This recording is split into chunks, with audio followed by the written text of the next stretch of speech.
रोज DGISPR lieutenant general Ahmad शरीफ की धुआंधार press conference के after shocks जारी हैं, जहां PTI के सोशल मीडिया सर्कल्स की जानिब से प्रेस कॉन्फ्रेंस पर कड़ी तनकीद की जा रही है। वहीं PTI की सफों में भी नई बहस छिड़ गई है। सीज फायर की अपील पर जहां बैरिस्टर गौहर को अपनी पार्टी के ट्रोल्स का सामना है, वहीं बानी PTI की फौज मुखालिफ पॉलिसी ने पार्टी को बंद गली में पहुंचा दिया है। सोने पर सुहागा KP हुकूमत की जानिब से सूबे में दर्ज सानिया 9 मई के मुल्जिमान को क्लीन चिट देने का ऐलान जाहिर करता है कि मामलात किस नहज तक पहुंच चुके हैं। दूसरी जानिब पाक अफगान सरहद पर एक बार फिर कशीदगी के बादल मंडला रहे हैं। तालिबान की रिजीम की हट धर्मी के बाइस तकरीबन 2 माह की बंदिश के बाइस अफगान अवाम शदीद मुआशी मुश्किलात का शिकार है। क्या तालिबान रिजीम अपनी नाकामियों पर पर्दा डालने के लिए किसी नए एडवेंचर को अफोर्ड कर सकती है? इन तमाम इशूज के साथ साथ दीगर अहम मुल्की और आलमी खबरों पर तफसील से रोशनी डालेंगे नजम सेठी। अभी खबर एक आ रही है कि KP गवर्नमेंट जो है वो कह रही है कि मई 9 में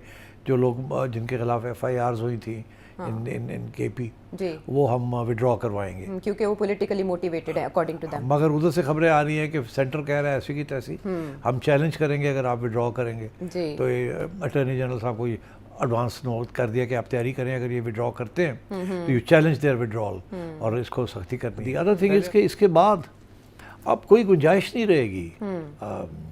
आपने जिक्र किया कि जी PTI के चेयरमैन साहब जो हैं इस वक्त बैरिस्टर साहब, उन्होंने बड़ा सोचा समझा सीरियस और संजीदा किस्म का बयान दिया है। कल जो एक प्रेस कॉन्फ्रेंस हुई धमाकेदार धुआंधार, ऐसे लगा अब कुछ भी नहीं बचा बाकी। उसके बाद जो सोशल मीडिया पर ट्रेंड्स चले वो अब तक जारी हैं। गेट वेल सून, जहनी बीमार, ये टॉप ट्रेंड्स में रहा। ऐसे लताड़ा गया और ऐसे ऐसे स्टेटस मैंने देखे कि बात माई बाप तक जा रही है, यानी कि नस्लों तक, कोई किसी को नहीं बख्श रहा। लेकिन उसमें एक ठंडी हवा का झोंका, या समझें कि मुसालहत की कोशिशों में हमें बड़ा अच्छा लगा जब चेयरमैन PTI बैरिस्टर गौहर की जानिब से बहुत अच्छा एक इजहार किया गया कि वो अफवाज हमारी हैं, जैसे कि उन्होंने कहा, और ये कहा कि फ़िरक़ैन को डी एस्केलेट करना होगा, एक दूसरे को तस्लीम करना होगा, स्पेस देनी होगी, और इस तरह की उन्होंने बहुत सी बातें की। उन्होंने ये भी बताया कि हम मूव ऑन कैसे कर सकते हैं कि अगर मुलाकात की इजाज़त दे दी जाए।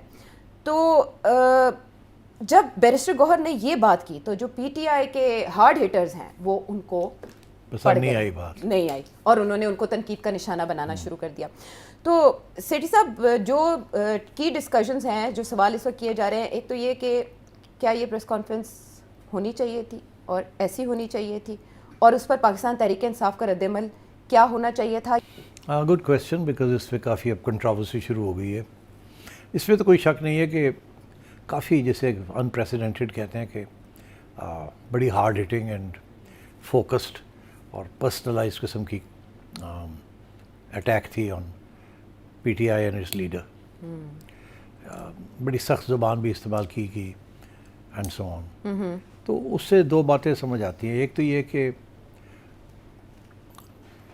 फाइनली, जैसे कहते हैं ना, back of the camel has been broken, last straw जिसे कहते हैं, कि खान साहब और उनकी पार्टी काफ़ी अरसे से पर्सनल किस्म के attacks on army chiefs Bajwa साहब के ऊपर भी की थी, और फिर अब जनरल आसिम के ऊपर तो काफ़ी अरसे से कर रहे हैं। और अब ये भी पता चला है कि बातें तो इमरान खान साहब ने और भी बड़ी सख्त की थी, जो कि अलीमा खान कहती हैं कि हमने सेंसर कर दी, हमने अपनी रिस्पांस में नहीं बताई। मगर ज़रूर, क्योंकि रिकॉर्डिंग होती है वहाँ जहाँ बातें हो रही होती हैं, तो पता तो चल ही गया होगा चीफ़ को। तो जाहिर है कि अगर आप पर्सनल अटैक करेंगे किसी के ऊपर तो काउंटर अटैक भी आएगी फिर। अच्छा, मगर दो बातों की मुझे अफसोस भी है, समझ भी नहीं आती कि खान साहब तो कुछ अरसे से पर्सनल अटैक्स करते रहे, वो पहले भी करते रहे, हर सियासी लीडर के ऊपर उन्होंने पर्सनल अटैक्स किए हैं। अच्छा।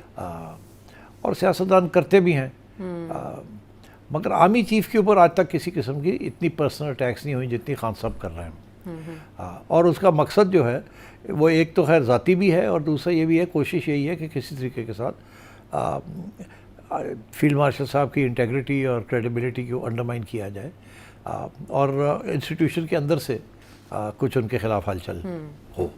तो ये उनके तो मकसद तो बड़े क्लियर हैं। रियासत आम तौर पे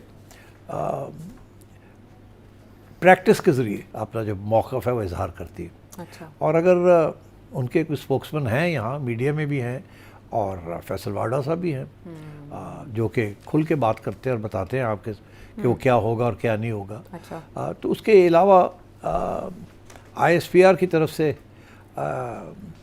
इतनी direct focused attack on PTI and Imran Khan, ये इतनी कभी पहले नहीं हुई थी। DG साहब की कोई पर्सनल अटैक नहीं थी। I think he was under orders to take a hard line and to respond. तो आई थिंक वो he was just following orders. बाकी जब इस किस्म की प्रेस कॉन्फ्रेंसेस या प्रेस मीडिया ब्रीफिंग्स होती हैं, तो जब आप बोलना शुरू करते हैं तो यू गेट कैरिड अवे। सियासतदान बहुत सी बातें कर जाते हैं जब वो जलसे जुलूस कर रहे होते हैं जी। और इसी तरीके के साथ जब इस किस्म की इतने इमोशनली चार्ज सब्जेक्ट हो तो लाइकलीहुड होता है कि you will probably end up saying some things जो कि शायद बाद में आप सोचें कि शायद हमें ये नहीं कहनी चाहिए थी। Right. But I think the criticism जो कि उनका मेन क्रिटिसिज्म था DG साहब का, वो तो जायज़ है, बट जिस अंदाज से उन्होंने कहा ये शायद वाडा साहब को ज़्यादा सूट करता था instead of such a senior lieutenant general. अच्छा। बट आई थिंक मुल्क के जो हालात हैं दे आर ऑल्सो इतने पोलराइज्ड हैं, इतने पर्सनलाइज्ड हो गए हैं, इतने सो आई थिंक इसका जो PTI का जो रिस्पॉन्स है वो तो एक्सपेक्टेड है। वो पहले भी पर्सनल अटैक्स करते थे, अब और भी पर्सनल अटैक्स करेंगे वो। राइट। बट जो द अदर थिंग इज़ के इसके बाद अब कोई गुंजाइश नहीं रहेगी। आपने जिक्र किया कि जी PTI के चेयरमैन साहब जो हैं इस वक्त, बैरिस्टर साहब, जी। उन्होंने बड़ा सोचा समझा सीरियस और संजीदा किस्म का बयान दिया है। मगर मेरा ख्याल है उनकी अब अहमियत दिन ब दिन कम होती जा रही है। सिचुएशन दोनों के हाथ से निकलती जा रही है और उसका अब आपको धमकी तो आ रही थी। वाडा साहब कुछ अरसे से कह रहे थे अब ये होगा वो होगा, एक आध और साहब भी हैं वो भी यही कह रहे थे। तो अब तो DG साहब भी जाते जाते कह गए हैं। मुझे वो याद आया कि जिस दिन इंडिया ने हमारे एयर बेसिस के ऊपर अटैक किया था तो DG साहब आए थे और आके उन्होंने बहुत मुख्तसर सी प्रेस कॉन्फ्रेंस की थी in the middle of the night और कहा था उन देखो कि ऐसी करने हैं और कह के चले गए और उसके बाद हमने भी काउंटर किया। तो ये उसी किस्म की बात लग रही थी कि अब कुछ फैसले हो गए हैं, इनको कहा गया गो फॉर देम। और वो गो फॉर देम जो है वो फिर आपकी उसकी इब्तदा जो है वो आपने देखा मोहसिन नकवी साहब ने कुछ कदम उठाए जी, मुलाकातें की हैं, मुलाकातें की। उसके बाद अब ये ट्रैवल बैन लग गया है और उससे पहले ट्रैवल बैन से पहले गवर्नमेंट ने अनाउंस कर दिया था कि मुलाकातें अब बंद हो जाएंगी जी। अतातारों ने जी, अब उन्होंने कहा था मुलाकातें नहीं ये दो चीज़ें तो पहले हो गई थी। अब उसके बाद आज जो खबरें आई हैं वो यही है गवर्नमेंट ने जो मेन PTI के लीडर्स हैं उन सब के ऊपर ट्रैवल बैन लगा दिया, ECL पे लगा दिया, उनको डाल दिया है। अब मैं समझता हूँ वो पहले भी शायद बहुत से उनमें से ECL पे थे, मगर अब उसमें मैं हंस रहा था कि फवाद चौधरी भी आ गया उसमें और तुसी चुप हो गन्ने।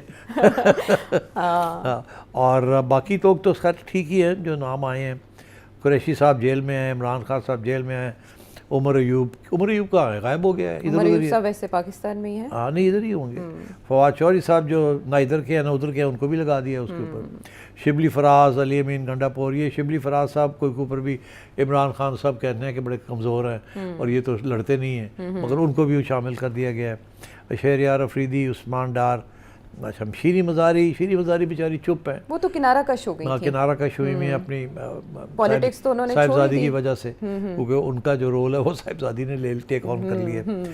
तो उनका नाम भी आ गया, जरताज गुल, मुसरत चीमा, कबल शौजाब, ये मतलब ये लोग, शेख रशीद साहब भी चुप ही है, किनारा कश हैं। हाँ, और फिर ताहिर सादिक, राजा बशारत, वारिस क़य्यूम नाम है इनके। तो मतलब है कि this is the way it is. And मगर साथ साथ एक और भी बड़ी इंटरेस्टिंग चीज़ है कि फैसल वाडा साहब एज़ यूजुअल वो बता रहे हैं कि कुछ लोग जो हैं जो कि इमरान खान के हामी थे, फिर कुछ अरसे के लिए गायब हो गए, फिर वो उनको छोड़ दिया गया और वो फिर मुल्क से बाहर चले गए।